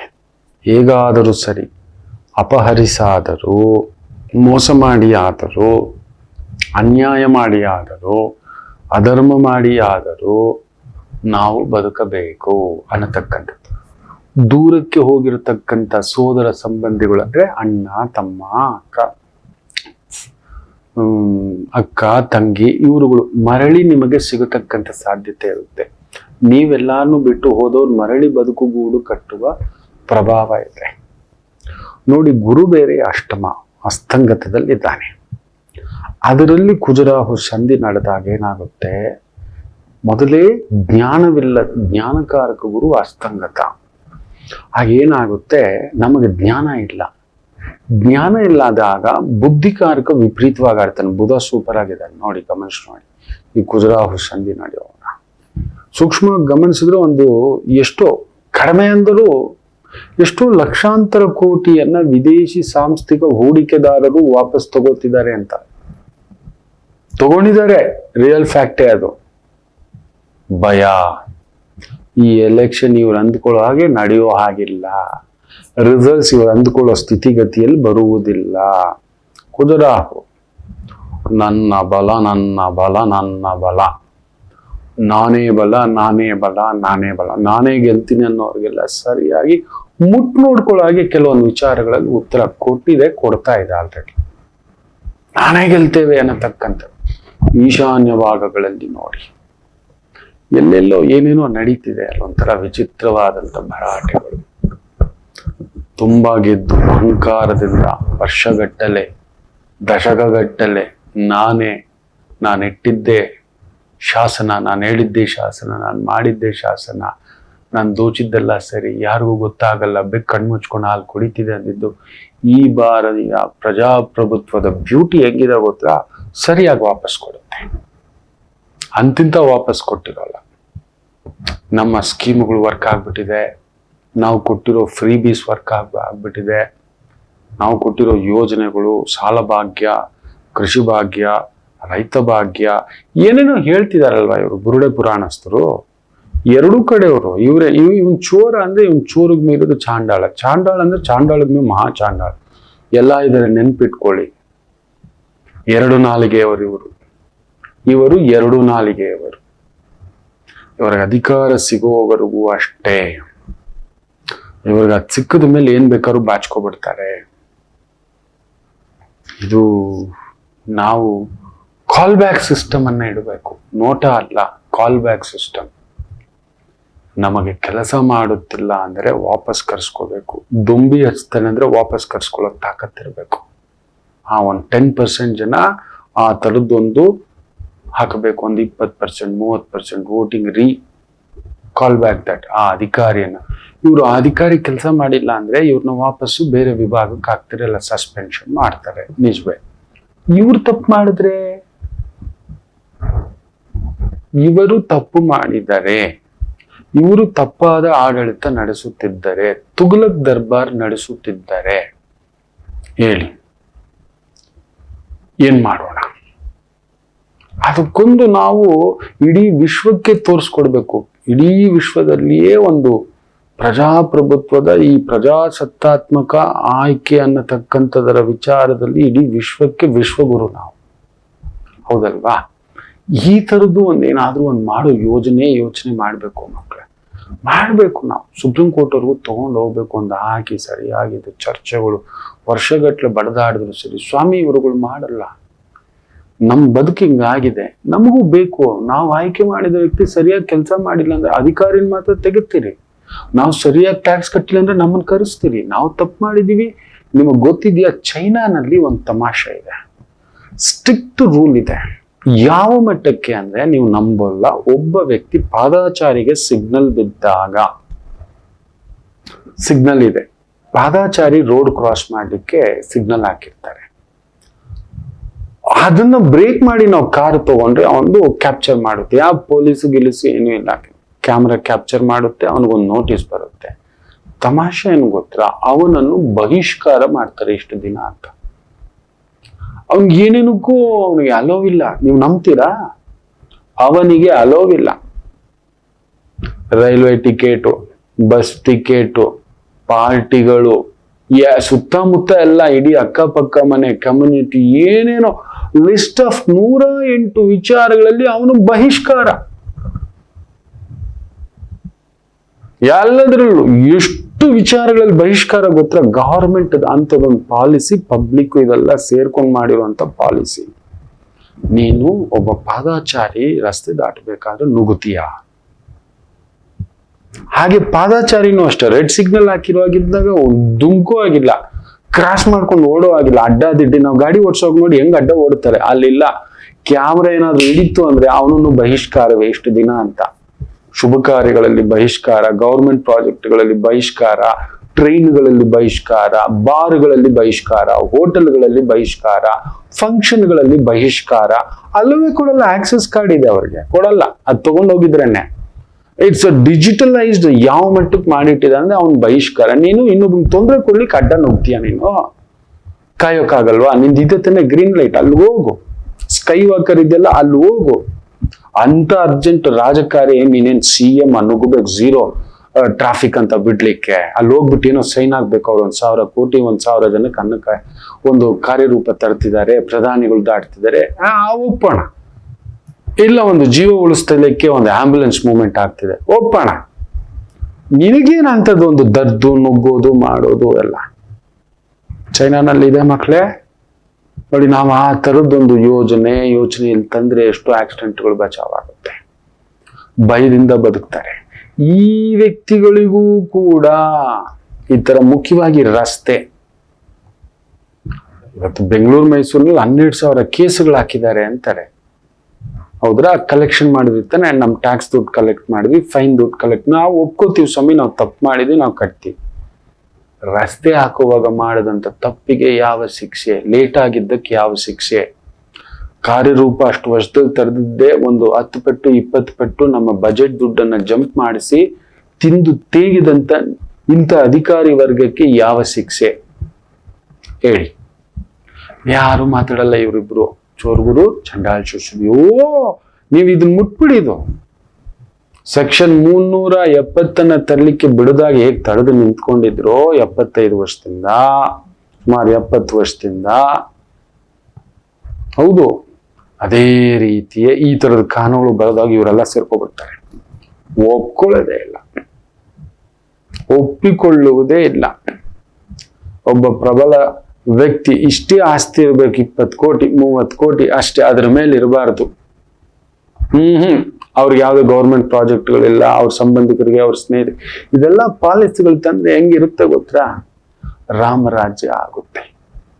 ಚಾಣಕ್ಯ ಹೇಳಿರೋದು, ನಾನು ಹೇಳಿರೋದಲ್ಲ. ಒಬ್ಬ ರಾಜ ಹೇಗಿರ್ಬೇಕು, ರಾಜನ ಸುತ್ತಲಿರೋರು ಹೇಗಿರ್ಬೇಕು, ಸುಂಕದವ್ರು ಹೇಗಿರ್ಬೇಕು, ಇದೆಲ್ಲ ಹೇಳಿದಾನೆ. ಮುಂದೊಂದಿನ ಸಿಕ್ಕಾಗ ಒಂದೊಂದಿನ ಆಗಾಗ ಬಿಡೋಣ ಅಂತೆ. ಈಗ ಅದೇ ಸಮಸ್ಯೆ ತುಲಾ ರಾಶಿಗೆ. ಜಾಗ್ರತೆ, ವಿಪರೀತ, ಯಾವುದು ಅಧರ್ಮ, ಅನ್ಯಾಯ, ಇನ್ನೊಂದು ಪ್ರಚೋದನೆ. ಗುರು ಕೆಟ್ಟಿದಾನಲ್ವಾ, ಬುಧ ವಿಪರೀತ. ಬಾಚ್ಕೋ, ಸ್ವೀಟ್ ತಿನ್ಕೋ. ಇದು ಹೆಂಗೆ ಅಂದ್ರೆ, ಕರ್ಕೊಂಡೋಗಿ ದೇವರು ಸ್ವೀಟ್ ಅಂಗಡಿನಲ್ಲಿ ನಿಲ್ಲಿಸ್ತಾನೆ. ನೋಡೋಣ ನಿನ್ ಬಾಯಿ ಕೈ ಕಂಟ್ರೋಲ್ ಹೆಂಗಿರುತ್ತೆ ಅಂತ. ಟೇಸ್ಟ್ ನೋಡ್ತಾನೆ ಇರ್ತೀನಿ ಅಂತ ತಿಂತಾ ಇದ್ರೆ ಏನಾಗುತ್ತೆ ಹೇಳಿ? ಹಿಂದಿದ್ ಕಾಯಿಲೆ ಎಲ್ಲ ಬರುತ್ತೆ. ನಮ್ಮ 5 ಲೀಟರ್ ಸಕ್ಕರೆಗೆ ರಕ್ತಕ್ಕೆ 1 ದಿನಕ್ಕೆ ನನಗೆ ಕೇಳಿ ಆಶ್ಚರ್ಯ ಆಗ್ಬಿಡ್ತು. ಏನು ಇದು? ಹಾಗಾದ್ರೆ ನಮ್ ಹಿರಿಯರು ಸ್ವೀಟೇ ತಿಂತಿರ್ಲಿಲ್ವಾ? ಇದೇನು ಹೊಸ ಟೆಕ್ನಾಲಜಿನ? ಇದೇನಾದ್ರು ಮತ್ತೊಂದೇನಾದ್ರು ಬೆಂಕಿ ಇಡ್ತಿದಾರ ಇವರು? ಇದೇನಾದ್ರೂ ತಪ್ಪು ಲೆಕ್ಕಾಚಾರವ ಅಂತ. ಯಾಕಂದ್ರೆ ನಮ್ಮ ದೇಹದಲ್ಲಿರೋ 5 ಲೀಟರ್ ರಕ್ತಕ್ಕೆ ಕೆಪಾಸಿಟಿ ಅರಗಿಸ್ಕೊಳ್ಳುವಂಥದ್ದು ಮ್ಯಾಕ್ಸಿಮಮ್. ಶುಗರ್ ಎಷ್ಟಂತೆ ಗೊತ್ತಾ? 5 ರಿಂದ 7 ಗ್ರಾಮ್ ಶುಗರ್ ಅಷ್ಟೇ ಅಂತೆ. ಅಮ್ಮ ರಾಮಚಂದ್ರ, ನಾವು ಒಂದು ಟೀಗೆ ಎಷ್ಟು ಹಾಕ್ತೀವಿ? ದಿನಕ್ಕೊಂದು 2. ನಾನಂತೂ ಅಯ್ಯೋ 60 ಟೀ ಕುಡಿಯುವಾಗ ನನಗೆ ಶುಗರೇ ಇರಲಿಲ್ಲ. ಬಿಟ್ಟ ಮೇಲೆ ಶುಗರ್ ಬಂತು, ಏನಪ್ಪಾ ಅಂತ ಯೋಚನೆ ಮಾಡ್ತಿದ್ದೀನಿ. 40 ಇಡ್ಲಿ ಜಮಾಯಿಸೋಗಿ ನನ್ ಶುಗರೇ ಇರ್ಲಿಲ್ಲ. ಬಿಟ್ಟು 4 ಇಡ್ಲಿಗೆ ಬಂದ್ಮೇಲೆ ಶುಗರ್ ಬಂದ್ಬಿಟ್ಟಿದೆ ಮಕ್ಕಳು, ಇದು ಸತ್ಯ. ಆಮೇಲೆ ನೋಡಿ, ಒಬ್ಬ ಬ್ಯೂಟಿಫುಲ್ ಆಗಿ ಕಂಡು ಹಿಡಿದಿದ್ದಾನೆ. ಇದೆಲ್ಲ ಟೆಕ್ನಾಲಜಿ, ನೀವು ನಂಬಲ್ಲ, ಇದೆಲ್ಲ ಬಿಡಿಸಿ ಬಿಡಿಸಿ ಹೇಳ್ತಿದ್ದೇನೆ, ಗಮನಿಸಿ. 10,000 ವಾಕು ಮಾಡುವವನಿಗೆ ಸ್ಟೆಪ್ಸು, ಅವನಿಗೆ ಶುಗರ್ ಕಂಟ್ರೋಲ್ ಅಲ್ಲಿ ಇರುತ್ತೆ ಅಂದ್ರು. ಬ್ಯೂಟಿಫುಲ್, ಒಪ್ಕೊಳ್ಳೋಣ. ಈಗ ಹಿರಿಯರು ವಾಕ್ ಮಾಡ್ತಿರ್ಲಿಲ್ವಾ, ನಾವು ವಾಕ್ ಮಾಡ್ತಿರ್ಲಿಲ್ವಾ, ಕಂಟ್ರೋಲ್ ಇರ್ಲಿಲ್ವಾ? ಈಗ ನಾನು ನೋಡ್ಕೊಂಡು ವಾಕ್ ಮಾಡ್ಬೇಕು. ಹೇಗೆ ಜಡ್ಜ್ ಮಾಡೋದು ನೋಡ್ಕೊಂಡು ಬಂದ ಒಬ್ಬ ಮೊಬೈಲ್ ಕಂಪನಿಯವನು, ವಾಚ್ ಕಂಪನಿಯವನು, ಅಯ್ಯೋ $100 ಬಿಲಿಯನ್ ಬಿಸ್ನೆಸ್ ಮಾಡ್ಬಿಟ್ಟಿದ್ದಾನೆ. ಈ ಒಂದೇ ಒಂದು 10,000 ಸ್ಟೆಪ್ಸ್ ಒಂದೇ ಒಂದು ಕಾನ್ಸೆಪ್ಟ್ಗೆ ನಂಬ್ತೀರಾ? ತಗೋ, ಯಾರ ಕೈಯಲ್ಲಿ ನೋಡಿದ್ರು ಸ್ಮಾರ್ಟ್ ವಾಚು, BP ತೋರಿಸುತ್ತೆ, ಪಲ್ಸ್ ತೋರಿಸುತ್ತೆ, ಸ್ಟೆಪ್ಸ್ ತೋರಿಸುತ್ತೆ, ನೋಡ್ಕೊಂಡು ವಾಕ್ ಮಾಡೋ. ಡಿಂಕ್ ಡಿಂಕ್ ಡಿಂಕ್. ನಮಗ್ BP ಶುಗರ್ ಕಂಟ್ರೋಲ್ ಬಂತು ಇಲ್ವೋ? ವಾಚ್ ಮಾರ್ದವನು ಮಕ್ಕಳು ಅದನ್ನ ಸ್ಟೆಪ್ಸ್ ಅಂತ ಹೇಳಿ ಫೀಡ್ ಮಾಡಿ ವಾಚ್ ಮಾಡಿದವನು, ಮ್ಯಾನುಫ್ಯಾಕ್ಚರ್ ಮಾಡಿದವನು ಬಿಲಿಯನ್ ಗಟ್ಟಲೆ ದುಡ್ಡು ಮಾಡ್ಕೋಬಿಟ್ಟ ರಾಮಚಂದ್ರ. ಹೌದು, ಇವು ತರ್ತಿರೋ ಕಾನ್ಸೆಪ್ಟ್ಗಳು ನೀವು ಯೋಚಿಸುತ್ತಿಲ್ಲ. ತುಂಬಾ ಬುದ್ಧಿವಂತಿಕೆಯ ಈ ಕುಜರಾಸಂಧಿ ಅಂದ್ರೆ ಇದೆ, ಈ ತರದ್ದೇ. ಬುಧ ಕುಜ ಜ್ಞಾನಕಾರಕ ಗುರು ಮಲಗ್ಬಿಟ್ಟಿದಾನಲ್ವಾ, ಅದಕ್ಕೆ ತಿಳಿಸ್ತಿದ್ದೀನಿ. ನೀವು ಗಮನಿಸಿ, ನೀವು ವಾಕ್ ಮಾಡ್ತಿರ್ಲಿಲ್ವಾ ಮಕ್ಕಳೇ? ದಿನ ಒಂದು ಅರ್ಧ ಗಂಟೆ 3/4 ಗಂಟೆ ವಾಕ್ ಮಾಡ್ತಿದ್ರಿ. ಈ ಸ್ಟೆಪ್ಸು ಅಂತ ಬಿಟ್ಟ ಬುರುಡೆ ಒಬ್ಬ, 4 ಜನ ಸೈಂಟಿಸ್ಟ್ಗಳು ಸೇರ್ಕೊಂಡು ಅವ್ರಿಗೆ ದುಡ್ಡು ಕೊಟ್ಟು ದೊಡ್ಡವರಿಗೆ ಅದನ್ನೊಂದು ಪಬ್ಲಿಷ್ ಮಾಡಿ, ಆರ್ಟಿಕಲ್ ಮಾಡಿ, ಅದನ್ನೊಂದು 100 ಕೋಟಿ ಖರ್ಚು ಮಾಡಿದ್ದಾರೆ ಎಲ್ಲೆಲ್ಲೂ ಬರೋ ತರ. ಇವತ್ತು ಅವ್ನು ಕಡಿಮೆ ಅಂದ್ರು 10 ಲಕ್ಷ ಕೋಟಿಯ ದುಡ್ಡು ಮಾಡಿದ್ದಾರೆ ಈ ಬರೀ ಸ್ಮಾರ್ಟ್ ವಾಚ್ ಲೆಕ್ಕದಲ್ಲಿ. ಸ್ಮಾರ್ಟ್ ವಾಚ್ ಲೆಕ್ಕದಲ್ಲಿ ಬರ್ದಿಟ್ಕೊಳ್ಳಿ, ತಗೊಳ್ಳಿ. ಯಾರ ಕೈಯಲ್ಲಿ ನೋಡಿದ್ರು ಸ್ಮಾರ್ಟ್ ವಾಚ್. ಒಂದೊಂದು ವಾಚ್ಗಳು, ಕೆಲವರು ಸ್ಮಾರ್ಟ್ ವಾಚ್ ನೋಡ್ಬೇಕು, $800 ವಾಚ್ ಬಂದ್ಬಿಟ್ಟು $1,00,000 ಮಾಡ್ತಾ ಇದ್ದಾನೆ ಅವನು. ಇವನ್ ಮನೆ ಬಂಗಾರ ಆಗೋಗ ನಮ್ಮ 10,000 ಸ್ಟೆಪ್ಸು 10 ನಿಮಿಷ, 20 ನಿಮಿಷ, 30 ನಿಮಿಷ, 40 ನಿಮಿಷ, 50 ನಿಮಿಷ ವಾಕ್ ಮಾಡ್ತಿದ್ವಿ, 1 ಗಂಟೆ ಆರಾಮ್ಸೆ. ಸ್ಟೆಪ್ಸ್ ಅಂತ ತಂದಿದ ತಕ್ಷಣ ನಮ್ಗೆ ಗಾಬರಿ ಬಂದ್ಬಿಡ್ತು. 9,000 ಸ್ಟೆಪ್ಸ್ ಮಾಡಿದ್ರೆ ಶುಗರ್ ಕಮ್ಮಿ ಆಗಲ್ವಂತೆ, BP ಕಮ್ಮಿ ಆಗಲ್ಲ ಅಂತ. ತಗೋ, ಹಿಂಗೆ ವಾಕ್ ಮಾಡ್ಬೇಕಂತ ಇಷ್ಟರಲ್ಲಿ BP ಪಲ್ಸ್ ಇಟ್ಕೊ, ಅದನ್ನೆಲ್ಲ ಚೆಕ್ ಮಾಡ್ಕೊಳಕ್ಕೆ ಈ ಹೈಟೆಕ್ ಗ್ಯಾಜೆಟ್ಸ್ ₹1,00,00,000. ಉದ್ಧಾರಕ ಯಾರಾಗಿರೋದು ನಾವ? ಅವರ ಯೋಚನೆ ಮಾಡಿ. ನಿಜ ಮಕ್ಕಳೇ, ಸತ್ಯಗಳು ಕಹಿಯಾಗಿರುತ್ತವೆ. ನಾನು ಹೇಗೆ ಈ ರೀಲ್ಸ್ ಬಗ್ಗೆ ಹೇಳಿದ್ನಲ್ಲ, ನೀವು 2 ರೀಲ್ಸ್ ನೋಡಿ, ನನ್ನನ್ನು ಕನೆಕ್ಷನ್ ಇದೆ. ನಾನು ಅದಕ್ಕೆ ಅಲಾರಾಮ್ ಇಟ್ಕೊಬಿಟ್ಟಿದ್ದೀನಿ ಮೊಬೈಲಲ್ಲಿ. ಈ ತರ ರೀಲ್ಸ್ಗೆ ಹೋಗೋವಾಗ ಟ್ರರ್ ಅನ್ನುತ್ತದೆ. ಒಂದು 15 ನಿಮಿಷಕ್ಕೆ ಇಟ್ಬಿಟ್ಟಿರ್ತಾನೆ. ನೋಡೋಣ, ನನ್ನ ಮನಸ್ಸಿನ ಏಕಾಗ್ರತೆ ನನ್ನನ್ನು ಕದಲ್ಸುತ್ತೆ. ನಿಮಗಿಂತ ಜಾಸ್ತಿ ಕದಲ್ಸೋದು ನನ್ನನ್ನೇ. ಯಾಕಂದ್ರೆ ನಿಮ್ ಜೊತೆ ಜಾಸ್ತಿ ಸ್ಪೆಂಡ್ ಮಾಡಿರ್ತಾನ, ಏನೋ ತಿಳ್ಕೊಬೇಕು ಅಂತ ಹಿಂಗ್ ಓದ್ತಿದ್ದೆ. ತಾಗ ಡಾಡು ಡಡೋ ಬರ್ತಾ ಇರುತ್ತೆ, ನೋಡ್ತಾ ಇರ್ತೀನಿ. ಏನಿದು ಅದೃಷ್ಟಕ್ಕೆ ನನಗ್ ಬೇಕಾಗಿರೋದು ನೋಡ್ತಿರ್ತೇನೆ ರೀಲ್ಸ್ ಅಲ್ಲಿ. ಬಿಡಿ, ಹಂಗೂ ಸೆಂಟ್ರಲ್ ಬೇರೆ ಬರ್ತಾವೆ, ಆಹಾ ಅಂತ ನಮ್ಮ ಮನ್ಸು ಎಳಿಯುತ್ತೆ. ಅತನೂ ಇಲ್ಲ ಇತ್ತನೂ ಇಲ್ಲ, ಸೆಂಟ್ರಲ್ ಸಿಕ್ಕಾಕೋಬಿಟ್ಟಿರ್ತೇವೆ. ನನಗ್ ಜಾಸ್ತಿ, ನಿಮಗ್ ಕಡಿಮೆ, ಮಕ್ಕಳು ನೀವು.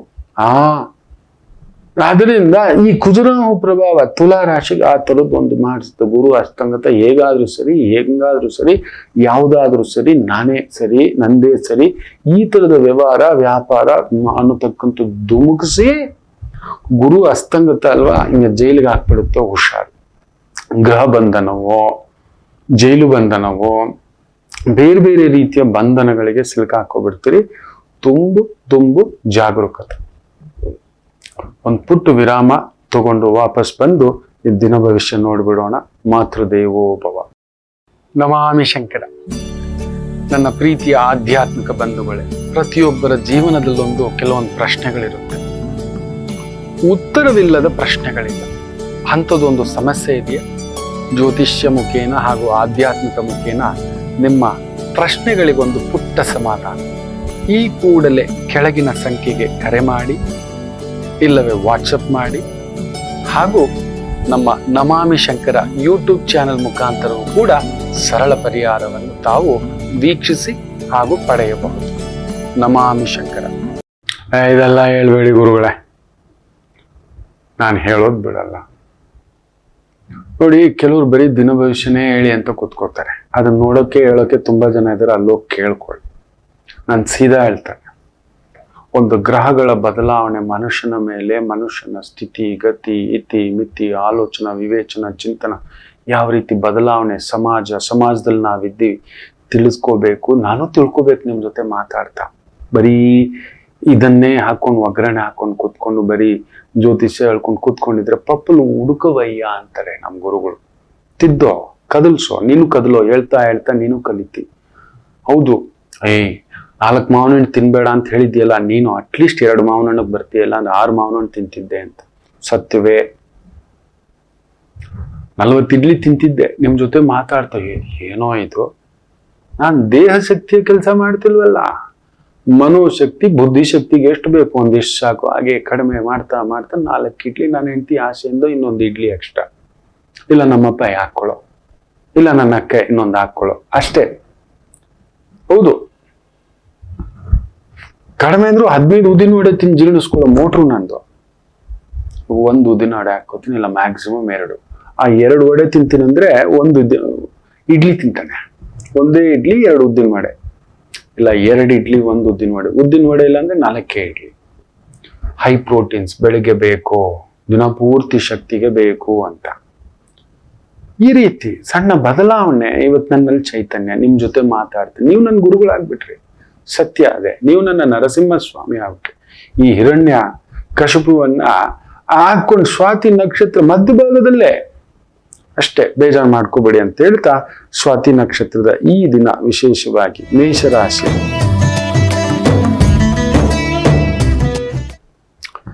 ಚೆನ್ನಾಗಿದೆ, ತೊಂದರೆಗಳೇನೂ ಇಲ್ಲ.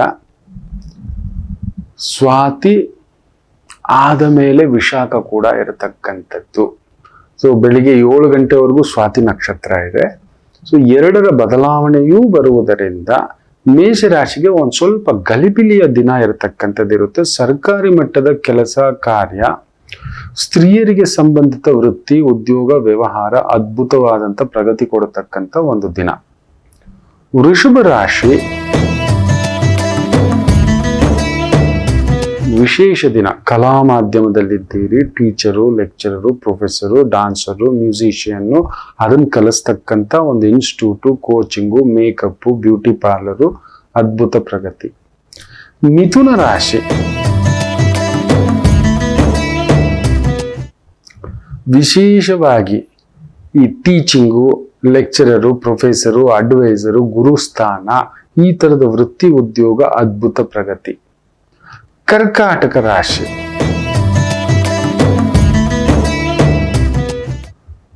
ವಿಶೇಷವಾಗಿ ಹಣ್ಣು, ತರಕಾರಿ, ಸೊಪ್ಪು, ಇದಕ್ಕೆ ಸಂಬಂಧಪಟ್ಟಂತ ವೃತ್ತಿ ಉದ್ಯೋಗ, ಬೇಕರಿ, ತಿಂಡಿ ತಿನಿಸು, ಬಂಗಾರ ಬೆಳ್ಳಿ ಆಭರಣ ಅಲಂಕಾರ ಅನುಕೂಲ. ಸಿಂಹರಾಶಿ ಗೌರವ, ಸನ್ಮಾನ, ಹೆಸರು, ಕೀರ್ತಿ, ಪ್ರತಿಷ್ಠೆ ಪಡೆಯತಕ್ಕಂಥ ಅದ್ಭುತವಾದಂಥ ದಿನ. ನಮಗೆ ಕೊಟ್ಟಿರೋದನ್ನ ಒಳ್ಳೇದಕ್ಕೆ ಬಳಸಿ, ಅಷ್ಟೇ ನಾನು ಹೇಳೋದು ಮಕ್ಕಳೇ. ಹೇಳ್ತಲೇ ಇರಬೇಕು, ನಾಟುತ್ತೆ, ಒಂದಲ್ಲ ಒಂದು ದಿನ ನಾಟುತ್ತೆ. ದುರ್ಜಟಿಗೆ ನಾಟಿದ ಹಾಗೆ ನಾಟುತ್ತೆ. ಕನ್ಯಾ ರಾಶಿ ಚೆನ್ನಾಗಿದೆ, ನಿಮಗೂ ಕೂಡ ತೊಂದರೆ ಏನಿಲ್ಲ. ಭಾಗ್ಯೋದಯ, ಅನುಕೂಲಕರ ವ್ಯವಹಾರಗಳು ಅದ್ಭುತವಾದಂಥ ಅನುಕೂಲ ಸಿಂಧುವಾಗತಕ್ಕಂಥ ಒಂದು ದಿನ. ಕಲಾ ಮಾಧ್ಯಮದಲ್ಲಿದ್ದೀರಾ, ಆಕ್ಟಿಂಗ್ ಅಲ್ಲಿದ್ದೀರಾ, ಡಾನ್ಸು, ಮ್ಯೂಸಿಕ್ಕು, ಈ ಒಂದು ಬೇಕರಿ, ತಿಂಡಿ ತಿನಿಸು, ಸ್ತ್ರೀಯರಿಗೆ ಸಂಬಂಧಿತ ವೃತ್ತಿ, ಪೌರೋಹಿತ್ಯ, ಜ್ಯೋತಿಷ್ಯ, ಅಲಂಕಾರ, ಒಪ್ಪ ಓರಣ, ಅದ್ಭುತ ಅನುಕೂಲ. ತುಲಾ ರಾಶಿ ಸ್ವಲ್ಪ ಸಾಲ ಮಾಡಬೇಕಾದಂಥ ಪರಿಸ್ಥಿತಿ. ಮಕ್ಕಳು, ಮನೆ, ಕುಟುಂಬ ಅಭಿವೃದ್ಧಿ, ಸ್ಟೇಟಸ್ಗೋಸ್ಕರ ಸಾಲ ಮಾಡಬೇಡಿ, ಹೇಳ್ಕೊಳ್ಳೋಕ್ಕೋಸ್ಕರ ಸಾಲ ಮಾಡಬೇಡಿ. ಯಾರು ಏನೋ ಕೇಳ್ತಾರೆ, ಮನೆ ಇಲ್ಲ ಅಂತೆ, ಸಾಲ ಮಾಡಿ ಮನೆ ಮಾಡಬೇಡಿ, ಸಾಲ ಮಾಡಿ ಕಾರ್ ತಗೋಬೇಡಿ, ಸಾಲ ಮಾಡಿ ಮದುವೆ ಆಗ್ಬೇಡಿ. ಹೌದು, ನಮ್ಮ ಯೋಗ್ಯತೆಗೆ ತಕ್ಕಂತ ಒಂದು ಭಾವ ಅಂತ ಜಾಗ್ರತೆ, ಇಲ್ಲ ಅಂದ್ರೆ ನಿಮ್ಮ ಇಷ್ಟ. ವೃಶ್ಚಿಕ ರಾಶಿ ಓವರ್ ಕಮಿಟ್ಮೆಂಟ್ ಆಗತಕ್ಕಂಥ ಭಾವ. ಪಾಲುದಾರಿಕೆಯ ವ್ಯವಹಾರಗಳಲ್ಲಿ ಸ್ವಲ್ಪ ಜಾಗರೂಕತೆ. ಒಡ ಹುಟ್ಟಿದವರಿಗೆ ಸ್ವಲ್ಪ ಪರಿಶ್ರಮ. ಸಂಗಾತಿಯ ವಿಚಾರದಲ್ಲಿ ಒಂದು ಸಣ್ಣ ಕಿರಿಕಿರಿ ಇರತಕ್ಕಂಥದ್ದು. ಆಕಸ್ಮಿಕ ಪ್ರಯಾಣ, ವಿಶೇಷ ಭೋಜನ. ಧನುಸು ರಾಶಿ ಸರ್ಕಾರಿ ಮಟ್ಟದ ಕೆಲಸ ಕಾರ್ಯ, ಗೌರವದ ಸ್ಥಾನ, ಜಡ್ಜು, ಲಾಯರು, ಅಧಿಕಾರಿ, ಈ ತರದೊಂದು ವೃತ್ತಿ ಉದ್ಯೋಗ ಸ್ಥಾನದಲ್ಲಿರೋರಿಗೆ ಸ್ವಲ್ಪ ಪರಿಶ್ರಮವಿದ್ದರೂ ಅನುಕೂಲಕರ. ಮಕರ ರಾಶಿ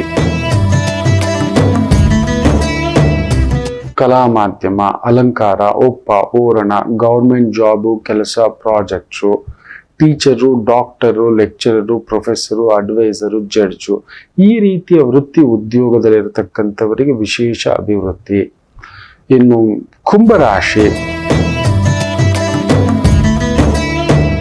ಭಾಗ್ಯದಲ್ಲಿ ಚಂದ್ರ ಅದ್ಭುತವಾಗಿದ್ದಾನೆ.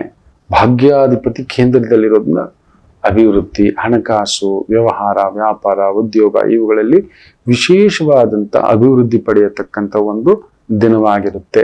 ಚಿಂತಿಸುವ ಬಾಬತ್ತಿಲ್ಲ, ಚೆನ್ನಾಗಿದೆ. ಮೀನರಾಶಿ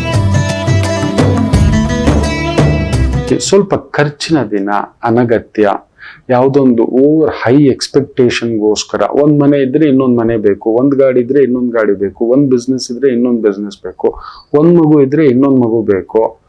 ಈ ರೀತಿ ಹೈಯರ್ ಎಕ್ಸ್ಪೆಕ್ಟೇಷನ್ಗೋಸ್ಕರ ಹೋಗಿ ಸ್ವಲ್ಪ ಖರ್ಚು ವೆಚ್ಚ ಒದ್ದಾಟಗಳನ್ನ ತಂದಿಟ್ಟುಕೊಳ್ಳತಕ್ಕಂಥದ್ದಾಗುತ್ತೆ. ಎಚ್ಚರಿಕೆ. ಎಲ್ಲರಿಗೂ ಒಳ್ಳೆಯದಾಗಲಿ. ಮಾತೃದೇವೋ ಭವ.